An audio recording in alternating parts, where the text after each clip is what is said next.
Hörmətli xanım Sədr Gabriela Cuevas,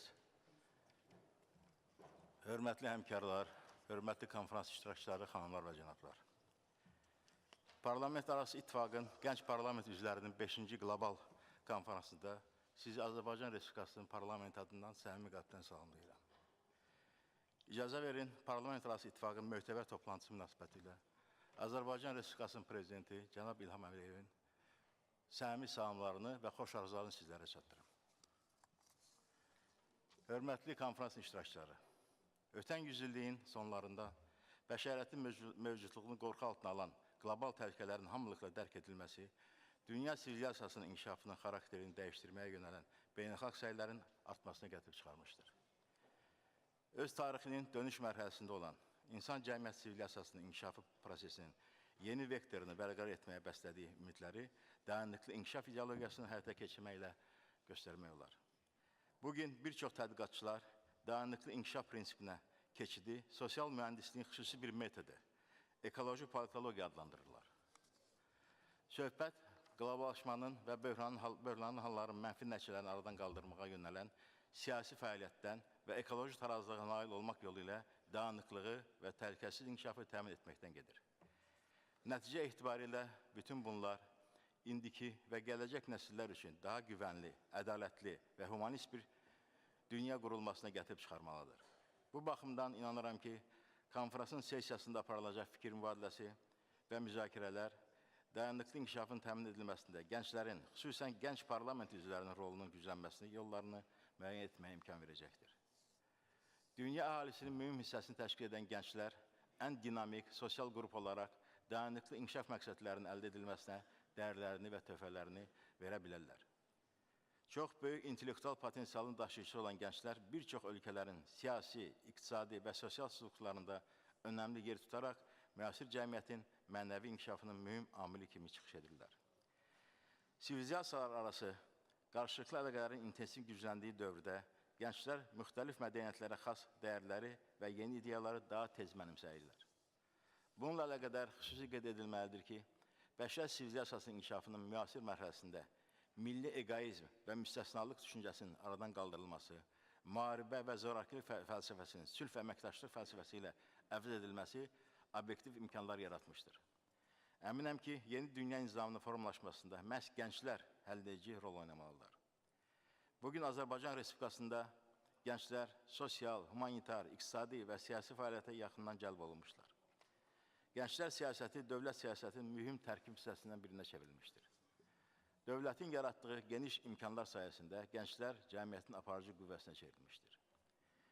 Bizim gənclərimiz Azərbaycan parlamentində də önəmli mövqelərə malikdirlər. Onlar qanunvericilik və qanunyaratma prosesi ilə bağlı gündəlik işlərlə yanaşı, beynəlxalq parlament təşkilatlarının fəaliyyətində yaxından iştirak edirlər. Dövlətimizin qarşılaşdığı problemlər, xüsusən Ermənistan Respublikasının Azərbaycana qarşı silahlı təcavüzün ağır nəticələri, ölkə ərazisinin 20%-nin işğal edilməsi, 1 milyondan çox soydaşımızın doğma yurtlarına didərəngə düşməsi barədə məlumatları xarici ölkələrdən olan həmkarlarına çatdırmaq üçün bütün vasitələrdən istifadə edirlər. Yeri gəlmişkən qeyd edim ki, beynəlxalq təşkilatlar bu münaqişə həsr edilmiş bütün qərarlarında Azərbaycan ərazilərinin işğalına son qoyulmasının zərurətinə istinad edirlər. 1996-cı ildə BMT Təhlükəsizlik Şurasının 4 qətnaməsi, eləcə də 2008-ci ildə BMT Baş Məclisinin qəbul etdiyi qətnamədə Ermənistan silahlı qüvvələrinin Azərbaycan ərazisindən dərhal və qeyri-şərtsiz çıxarılması tələb edilmişdir. Bu sənədlərdə Azərbaycan Respublikasının suverenliyi, ərazi bütövlüyü və sərhədlərin toxunulmazlığı bir mənalı şəkildə dəstəklənmişdir. Qoşulmama hərəkatı, ATƏT, Avropa Şurasının Parlament Assambleyası, Avropa Parlamenti və İslam Əməkdaşlıq Təşkilatı kimi digər beynəlxalq təşkilatlar da oxşar qərar və qətnamələr qəbul etmişlər. Əminəm ki, həm bizim ölkəmizin, həm də bütövlükdə Cənubi Qafqaz bölgəsinin hər tərəfli inkişafına mane olan Ermənistan-Azərbaycan Dağlıq Qarabağ münaqişəsi hamılıqla qəbul edilmiş, beynəlxalq hüquq normaları və prinsiplər, xüsusən onların arasında başlıca prinsip olan dövlətlərin ərazi bütövlüyü əsasında həll ediləcəkdir. Hörmətli xanımlar və cənablar, Parlamentarası İttifaqın bu möhtəbər toplantısının Bakıda keçirilməsi bizim ölkəmizin siyasi həyatında çox önəmli bir hadisədir. Mən inanıram ki, qlobal konferansda 5 qitəni, 44 ölkəni təmsil edən gənc parlament üzvləri Şərq dünyası ilə Qərb dünyası arasında körpü rol oynayan Azərbaycan barəsində dolğun və ətraflı məlumat alacaq, müxtəlif mədəniyyətlərin vətəni olan ölkəmizdən xoş təsərrüatlar ayrılacaqlar. Sözümün sonunda icazə verin bir daha Azərbaycan Respublikası Milli Məclisi adından sizin hamınızı bir daha salamlayayım və konferansın işinə uğurlar arzulayım. Diqqətinizə görə çox sağ olun.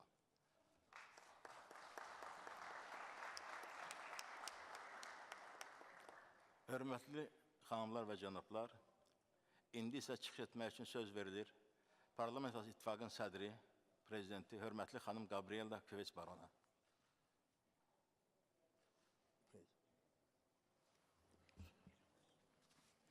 Thank you very much, Mr. Chairman. Dear Chairman of the Milli Majlis of the Republic of Azerbaijan, dear young parliamentarians, ladies and gentlemen, I am very pleased to be here today and to welcome you to this 5th edition of the IPU's Global Conference of Young Parliamentarians. Mr. Chairman, I would first and foremost wish to thank you and the Parliament of Azerbaijan for hosting this conference. Please extend our gratitude to Mr. President Aliyev. Azerbaijan is taking a leadership role in creating opportunities for youth and in promoting innovative solutions to current challenges. This conference is another demonstration of your strong commitment to youth empowerment. We are meeting here while COP24 talks are ongoing and decisions that impact our world and our planet are being taken. Every day, all of us take decisions. Every day, we take a direction that it is inspired by who we are, but what our education is, depending on our personality, our history, but also base our decisions on information that we have and advice that we receive. Our decisions have impact. We know that. We should know better and be aware of more so that our decisions have an impact on 7 generations to come. If we bear in mind that our decisions will resonate for 7 generations to come, would they be the same? This is so simple and so powerful. If we bear in mind to look at the world around us, we quickly realize that our united effort for political change needs to focus on. The first is our planet. Human consumption is the primary cause of the unprecedented planetary change we are seeing today through the continual increasing demand for energy, land, water, and natural resources. We all know the statistics. We are now near reaching the 1.5-degree threshold committed in the Paris Declaration on Climate Change. Actually, we need to intensify our efforts fivefold to have a chance to meet this target. But looking beyond the statistics, we cannot see the impact of environmental threats, both for our planet and for our everyday lives. We are witnessing wildlife population falling by 60% in just over 40 years. We cannot even look 7 generations ahead when it comes to our wildlife, because at this rate, it will be gone in just 1 generation. Only a quarter of land on Earth is free of the impacts of human activities. Even wildlife, which is the key to human survival, like the bees needed to sustain our food production, is being reduced dramatically. Marine and freshwater ecosystems are under attack. Almost 6 billion tons of fish and invertebrates have disappeared from the world's oceans in the last 6 decades. Plastic pollution has invaded all major marine environments worldwide, from shorelines and surfaces waters down to the ocean depths. Let us make no mistake. Our consumption habits and our economic systems are literally destroying our planet. But we have the opportunity to choose the path ahead. Today, we still have a choice if we take informed decisions and if we face the situation with courage and determination. We as parliamentarians, as decision makers, need to make the right political, financial, and consumer choices to realize the ultimate goal of humanity and nature that will thrive together. Our constituents, our youth, our children depend on us. Look for our leadership. I hope that our deliberations will provide concrete, informed, and courageous directions for all of us to follow. I very much believe in the strength of the young generations of politicians, in you all gathered here today, in your fresh ideas, in your vision of our world and of its future. You are the hope of democracy. You are the present and the future of global, national, and local politics. I have no doubt that the response to today's and tomorrow's challenges cannot be found without youth. Empowering youth, amplifying their voice, ensuring they are part of all solutions is the way to go. I take up your slogan, the slogan of the young MPs of the IPU. No decisions about youth without youth. For this to become a reality and not a wish, we have to support youth to develop knowledge, talent, skills, but also inspiration and passions. As Nelson Mandela said, education is the most powerful weapon which you can use to change the world. Education transforms lives, is the key to combating inequalities, eliminating gender discrimination, creating a sustainable planet, preventing conflicts, and promoting peace. Education must not be seen as an expense, but as an investment, perhaps the smartest one we can make. We are dealing with human-made problems, and education is the best human-made solution. In a constantly changing world, our societies and parliaments need to adapt and rethink the way they work.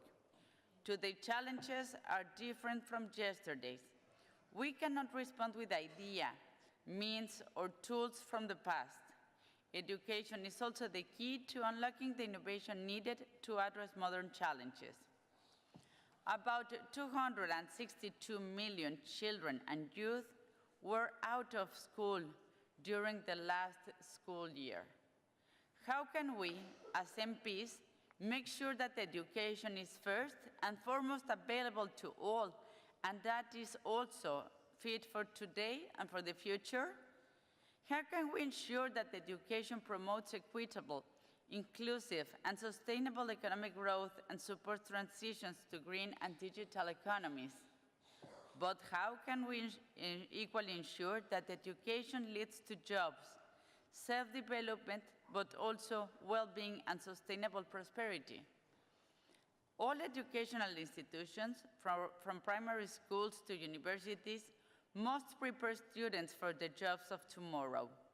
Do you realize that one of the highest jobs in demand these days is cybersecurity? These are barely existed a decade ago.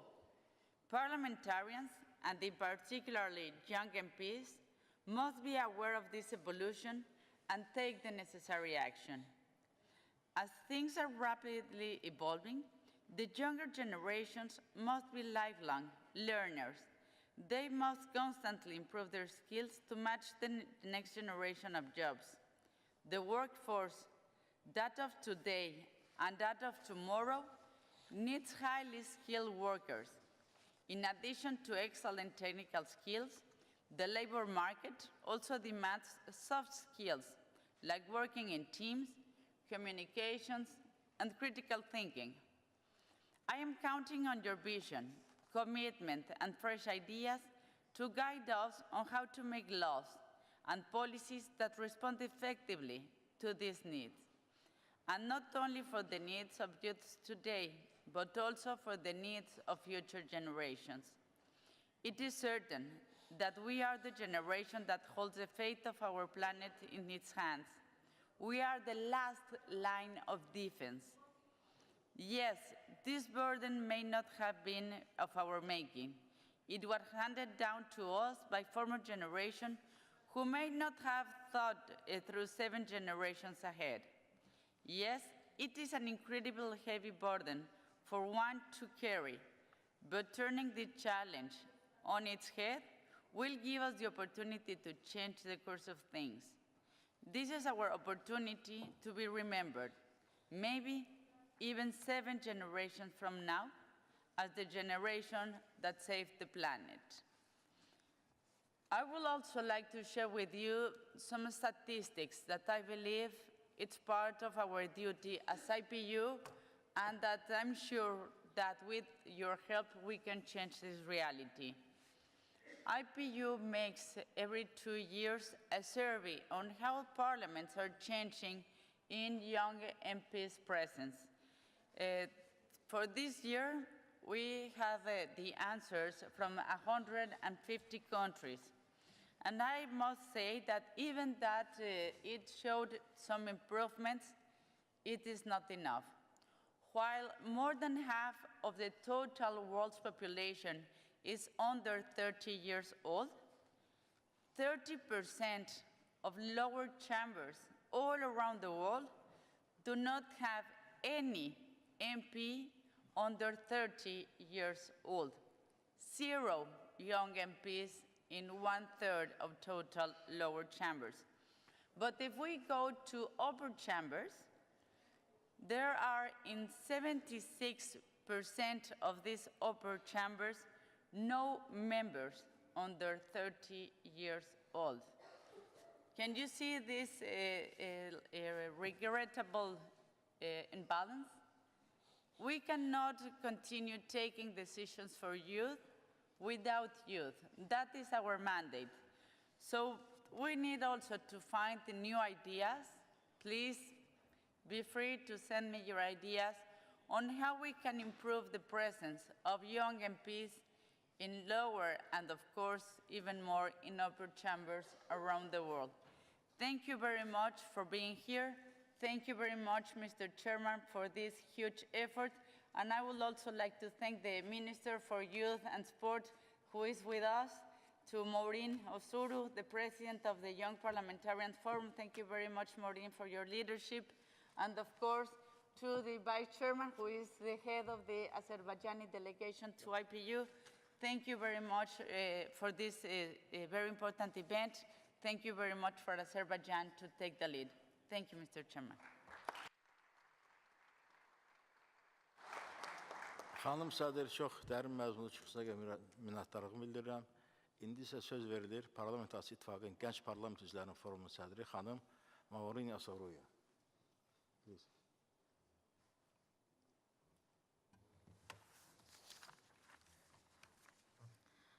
Dear Chairperson of Majlis of Republic of Azerbaijan, dear Madam President of IPU, dear Mr. Minister of Youth and Sports, dear Vice Chairperson, ladies and gentlemen, I am pleased to be here today and to welcome you all to the 5th IPU's Global Conference of Young Parliamentarians.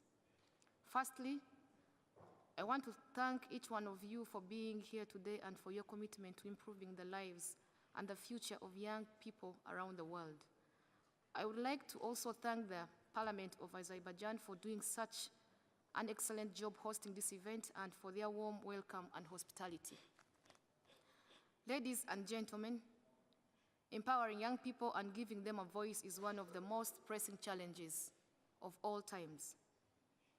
The implications and the scales of these challenges are not also fully understood. All of us here today, because we acknowledge the magnitude of the challenges and aware of the great importances of promoting youth participation in politics. Increasing the participation of young people in the political process will have significant impact on today's political mechanism and policy content. The greater the energy brought to our socio-economic system by young people, the brighter the visions to ensure stability for our future. As we, the young people, understand the world from a long-term perspective, it's our responsibility as young parliamentarians to make a difference. We are already in positions of influence and power, and we are equally, uniquely placed to become real agents of change. By working together, we drew strength and inspiration from one another. We exchange experiences and ensure our voice is to be heard at global level. Ladies and gentlemen, our mission here in Baku during these 2 days is to unite our effort and define together the way forward. This 5th edition of Global Conference of Young Parliamentarians provides us with a unique platform for exchange and dialogue. We are making the anniversary of 5 years of productive work, and we can say that the youth movement has incredibly advanced. However, this is still a lot of work to do. Many of young people have a vision of the type of the world they want to live in, but feel they are left chances of realizing it if the parliaments don't become more representatives. The aspirations of this whole section of society will remain unheard. Aware of this challenge, the IPU has been working hard to create spaces for the youth and to promote youth participation. 8 years ago, the IPU established the Forum of the Young Parliamentarians. It's a permanent body dedicated to enhancing youth participation in parliaments and within the IPU itself. It means at every IPU assembly and moves the youth parliaments and within the IPU itself. We do move the agenda, youth agenda, and the forum unites young MPs from all countries and political boards and is a powerful platform for innovation solutions to the challenges we are facing today. I am extremely honored and proud to preside over the unique body of the young parliamentarians. I am also very proud to say that IPU, Global Conference of Young Parliamentarians, have been taking place annually since 2014, bringing together hundreds of young parliamentarians to empower them, helping them build solidarity and networks, and promoting a young coordinated approach to issues of common interest. These conferences have addressed diverse issues like political participation, democracy, peace, prosperity, the Sustainable Development Goals, and political, social, and economic inclusion. As you know, the conferences are youth-led in their capitalization, implementations, and the outcomes. At the 5th Global Conference, we will discuss about the interest of future generations and consider the impact of today's political decisions upon them. We will be reflecting on innovations and sustainable solutions to key issues of today and have major impacts on tomorrow.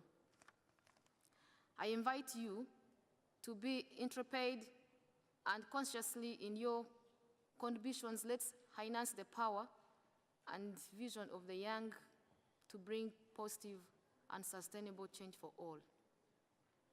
We will also be launching the 2018 edition of biannual IPU report on youth participation in national parliaments.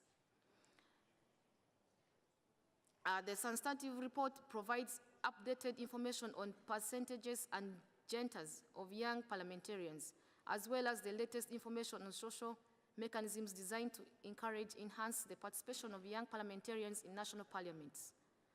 I hope that you will find it useful and take on board its recommendations to make youth participation a priority, institution effective youth quotas, and continue empowering young members of parliament worldwide. I would like to conclude with a quotation from Michelle Obama that says, "Your history is what you have. What you will always have, it is something to own." Dear fellow young parliamentarians, we must seize the moment and write our history not only for us, but for our future generation. Thank you very much. Çox sağ olun, xanım sədr. İndi isə söz verilir Azərbaycan Respublikasının Gənclər və İdman Naziri Azad Rahimova. Çox hörmətli cənab sədr, my dear friend Gabriela, Honorable Ms. Mourine, Osoru, members of the Parliament, dear guests, ladies and gentlemen. I have the honor to welcome you on behalf of the Minister of Youth and Sport, Republic of Azerbaijan, and using this great opportunity to share some information about the youth policy in our country. First of all, I would like to say that Azerbaijan is a young country with a population of 60% under 35 years old, and till 29% from 14, it's 30% of our population. And we are a young country. And that's why I think that the youth law was one of the most important documents in the policy for the youth policy of our country. And this law was adopted in 2001, and after that, the second edition was in 2007. Also, Ministry of Youth and Sport was established in 1994. The first National Forum of Youth, the biggest forum in our country, was gathering and was held in the 2nd February 1996. And since 1997, the 2nd February we are celebrating as the Day of Youth. 2007, our President proclaimed as the Year of Youth in our country. Youth Foundation was established by decree of President in 2011. Permanent Committee of Youth and Sport stands among the other committees of our Parliament since 2015. Special Department of the Youth and Sport Policy was established also in the office and administration of the President of our country in 2017. The state budget for the youth policy was increased more than 100 times since 2003. 41 youth centers was built in last decade. More than 300 youth NGOs currently participated in the implementation of youth policy. National fairs of youth NGOs are being held regularly as a tool of motivation as well as involvement in realization of youth policy for these NGOs. Ministry also support the work of students of social organizations. Besides this, different structures such as the Ministry of Education, Labor and Social Protection, Transport, Communication, Culture, and recently the Ministry of Agriculture also have youth dimensions. Projects of youth and youth NGOs are having support from the government structures. Azerbaijani young people have unique opportunity in getting individual grants from Youth Foundation. Young entrepreneurs are having subsidized loans for starting and developing businesses. Since 2007, government provides full scholarship for those who get into the university from the list of top 100 universities of the world. More than 300-600 students were awarded with this scholarship. For providing cross-sector discussion of youth policy, we have Social Council under the Ministry of Youth and Sport.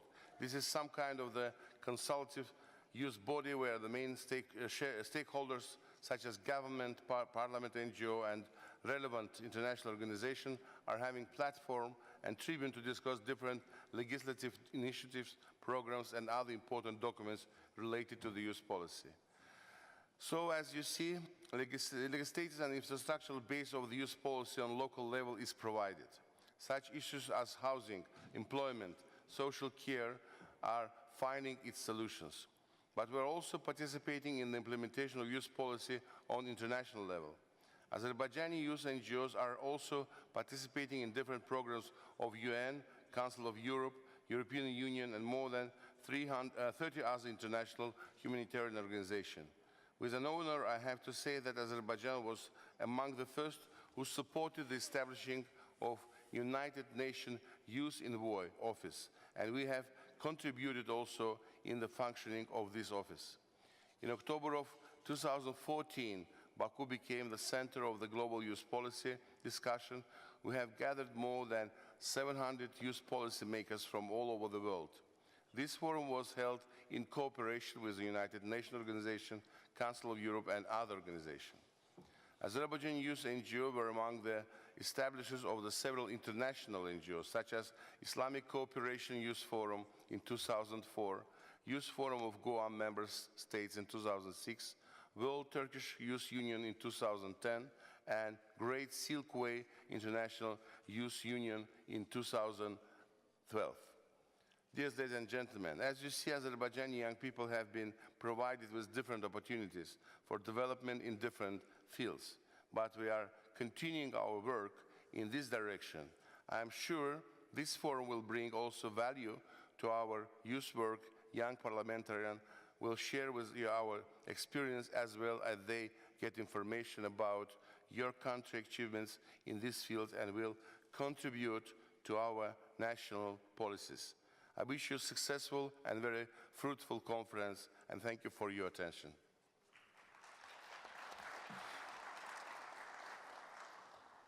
Çox sağ olun, hörmətli nazir, əziz həmkarlar.